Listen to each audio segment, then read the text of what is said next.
Friends, आज के time में किसी भी बिग स्टार की फिल्म सिर्फ एक मूवी नहीं रहती, वो एक इवेंट बन जाती है। और जब उस स्टार का नाम प्रभास होता है तो एक्सपेक्टेशंस अपने आप नेक्स्ट लेवल पर चली जाती है। खासकर तब जब कुछ फिल्मों को लेकर ऑडियंस के बीच मिक्स्ड रिएक्शंस रहे हों। ऐसे माहौल में जब राजा साहब का ट्रेलर सामने आता है तो वो सिर्फ ट्रेलर नहीं रहता, वो एक टेस्ट बन जाता है। स्टार के लिए भी, डायरेक्टर के लिए भी और पूरी टीम के लिए भी। असल में द राजा साहब को लेकर कॉन्टेक्स्ट बहुत इंपॉर्टेंट है। प्रभास ने पिछले कुछ सालों में बाहुबली जैसी इंडस्ट्री डिफाइनिंग फिल्म की, लेकिन उसके बाद साहो, राधे श्याम और आदिपुरुष जैसी फिल्म्स ने ऑडियंस को डिवाइड कर दिया। कुछ लोगों ने स्केल को अप्रिशिएट किया, कुछ ने स्टोरी और एग्जीक्यूशन पर सवाल उठाए। ऐसे में ऑडियंस के माइंड में एक सवाल लगातार घूम रहा था, क्या प्रभास फिर से स्ट्रॉन्ग कंटेंट के साथ कमबैक कर पाएंगे? इसी बैकग्राउंड में आता है डायरेक्टर मारुति का नाम। मारुति को अब तक एक टिपिकल कमर्शियल डायरेक्टर के तौर पर देखा गया है, जो एंटरटेनमेंट, कॉमेडी और फैमिली एलिमेंट्स पर फोकस करता है। Heavy VFX, horror fantasy, dark building जैसे सब्जेक्ट्स में उनका एक्सपीरियंस बराबर माना जाता है। इसलिए जब ये अनाउंसमेंट हुई कि प्रभास और मारुति साथ आ रहे हैं, तभी से डाउट्स और क्यूरियोसिटी दोनों पैदा हो गए थे। प्री रिलीज इवेंट में इस क्यूरियोसिटी को और ज्यादा हवा दी। प्रभास ने खुद कहा कि ट्रेलर देखकर ही रिव्यू देगा। ये स्टेटमेंट सिंपल नहीं थी, ये कॉन्फिडेंस का संकेत था। वहीं मारुति ने तो एक कदम और आगे बढ़ते हुए ओवर कॉन्फिडेंस वाला स्टेटमेंट दे दिया कि अगर फिल्म पसंद ना आए तो ऑडियंस उनके घर तक आ सकती है। ऐसे स्टेटमेंट्स आमतौर पर उल्टा भी पड़ सकते हैं, क्योंकि एक्सपेक्टेशंस बहुत ज्यादा बढ़ जाती है। ट्रेलर डिले ने भी सिचुएशन को और टेंस बना दिया।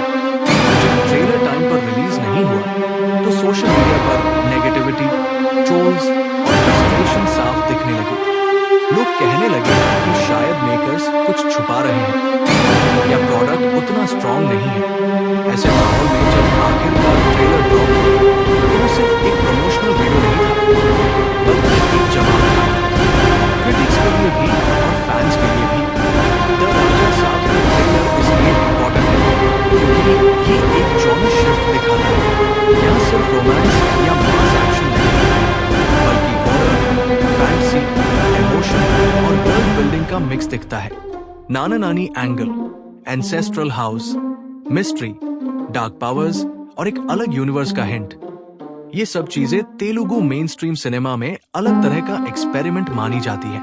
इस ट्रेलर की इंपॉर्टेंस इसलिए भी बढ़ जाती है क्योंकि ये बताता है कि प्रभास अब सिर्फ स्केल पर नहीं बल्कि कॉन्सेप्ट पर भी भरोसा कर रहे हैं। यहाँ हीरो सिर्फ किसी लव स्टोरी या रिवेंज आर्क के लिए फाइट नहीं कर रहा, बल्कि इमोशनल कोर यानी अपनी के लिए एक पूरी अननोन वर्ल्ड बना रहा है।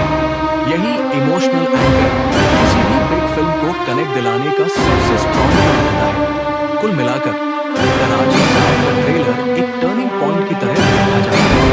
ये तय करेगा कि ऑडियंस फिर से प्रभास पर ब्लाइंड ट्रस्ट करेगी या नहीं, और ये कि मारुति जैसे डायरेक्टर बड़े कैनवस पर कितना डिलीवर कर सकते हैं। इसलिए इस टॉपिक की इंपॉर्टेंस सिर्फ एक फिल्म तक सीमित नहीं है, बल्कि ये स्टार इमेज, डायरेक्टर क्रेडिबिलिटी और फ्यूचर प्रोजेक्ट्स पर भी असर डालने वाली है। अब अगर हम ट्रेलर को डीपली एनालाइज करें तो साफ दिखता है कि मेकर्स ने बहुत कुछ जानबूझकर हाइड किया है। ट्रेलर में हमें पूरी स्टोरी नहीं मिलती, बल्कि सिर्फ पीसेस मिलते हैं जो क्यूरियोसिटी बिल्ड करने का काम करते हैं। सबसे स्ट्रॉन्ग एलिमेंट है नानी का कैरेक्टर। उन्हें मेमोरी लॉस की प्रॉब्लम है, लेकिन वो किसी एक पर्सन को नहीं होता और वही इमोशनल कोर बनता है। राजा साहब का कैरेक्टर यही से ड्राइव होता है। वो सिर्फ हीरो नहीं बल्कि प्रोटेक्टर है। ट्रेलर में बार-बार ये इंडिकेशन होता है कि नानी किसी अननोन पावर से अफेक्टेड है। क्वेश्चंस उठते हैं, क्या ये पास्ट से जुड़ा गज है? क्या कोई एंसेस्टर इसमें इन्वॉल्व है या फिर कोई डार्क एंटिटी है जो उन्हें परेशान कर रही है? एंसेस्ट्रल हाउस ट्रेलर का सबसे मिस्टीरियस पार्ट है। एक ऐसा हाउस जहां एंटर करना आसान है लेकिन एग्जिट करना मुश्किल। यहाँ परमिशन, सिग्नेचर्स और रूल्स की बात होती है। ये कॉन्सेप्ट बताता है कि ये सिर्फ फिजिकल स्पेस नहीं बल्कि एक अलग वर्ल्ड या डायमेंशन हो सकता है। पेंटिंग्स, आर्किटेक्चर और लाइटिंग सब मिलकर और फैंटेसी एटमॉस्फेयर क्रिएट करते हैं। राजा साहब का सामना अपने ही ग्रैंडफादर जैसी जगह से होता है, या कम से कम ऐसा होता है। यहाँ कंफ्यूजन जानबूझकर क्रिएट की गई है। क्या वो सच में दादा है या कोई स्पिरिट, मैजिशियन या डीमन? ट्रेलर ये साफ नहीं करता और यही इसकी स्ट्रेंथ है। एक्शन सीक्वेंसेस भी अलग तरह के crocodile fight, trackers, crowd action, सब रियल वर्ल्ड और फैंटेसी के बीच बैलेंस बनाते हैं। ट्रेलर ये भी दिखाता है कि विलन सिर्फ फिजिकल अटैक नहीं करता बल्कि ह्यूमन वीकनेसेस को टारगेट करता है। ये साइकोलॉजिकल एलिमेंट स्टोरी को और इंटरेस्टिंग बनाता है। 3 हीरोइंस का इंक्लूजन भी रैंडम नहीं लगता। ट्रेलर हिंट देता है कि हर फीमेल कैरेक्टर का स्टोरी में स्पेसिफिक रोल है। कोई इमोशनल सपोर्ट है, कोई सिचुएशन से जुड़ी है और कोई शायद डार्क वर्ल्ड से कनेक्शन रखती है। ये टिपिकल सॉन्ग बेस्ड इंक्लूजन नहीं लगती। ट्रेलर ये एस्टैब्लिश करता है कि द राजा साहब सिर्फ कॉमेडी या हॉरर नहीं बल्कि इमोशनल फैंटेसी ड्रामा है। सिस्टम्स, रूल्स और वर्ल्ड बिल्डिंग पर फोकस साफ नजर आता है। दी राजा साहब ट्रेलर का इम्पैक्ट इमीडिएट था। सोशल मीडिया पर डिस्कशन अचानक नेगेटिव से क्यूरियस में बदल गया। लोग मानने लगे कि ये फिल्म एक्सपेक्टेड टेम्पलेट से अलग है। सबसे बड़ा पॉजिटिव इम्पैक्ट ये है कि ऑडियंस अब स्टोरी को लेकर इंटरेस्टेड है, न कि सिर्फ स्टार प्रेजेंस को लेकर। प्रभास के लिए ये फिल्म इमेज करेक्शन का मौका है। यहाँ वो सिर्फ लार्जर देन लाइफ नहीं बल्कि वल्नरेबल और इमोशनल दिखते हैं। अगर ये फिल्म हिट होती है तो ये साबित करेगी कि प्रभास कंटेंट ओरिएंटेड सिनेमा में भी स्ट्रॉन्ग कमबैक कर सकते हैं। मारुति के लिए स्टेक्स और भी बड़े हैं। अगर वो लिमिटेड बजट में हेवी VFX और फैंसी वर्ल्ड कन्विंसिंगली डिलीवर कर पाए तो उनकी डायरेक्टर इमेज पूरी तरह ट्रांसफॉर्म हो सकती है। लोग उन्हें सिर्फ कमर्शियल डायरेक्टर नहीं बल्कि वर्सटाइल स्टोरी टेलर मानेंगे। VFX कंपैरिजन भी इम्पोर्टेंट है। ट्रेलर में ग्राफिक्स क्लीन और कंट्रोल देखते हैं। आदि पुरुष जैसी ओल्ड स्टाइलाइज्ड फिल्म नहीं है। अगर यही क्वालिटी फिल्म में मेंटेन रहती है तो ऑडियंस का ट्रस्ट और स्ट्रॉन्ग होगा। फ्यूचर पॉसिबिलिटीज में सबसे बड़ा फैक्टर है वर्ड। अगर इमोशनल कोर ऑडियंस को टच करता है तो ये फिल्म लॉन्ग रन में बेनिफिट कर सकती है।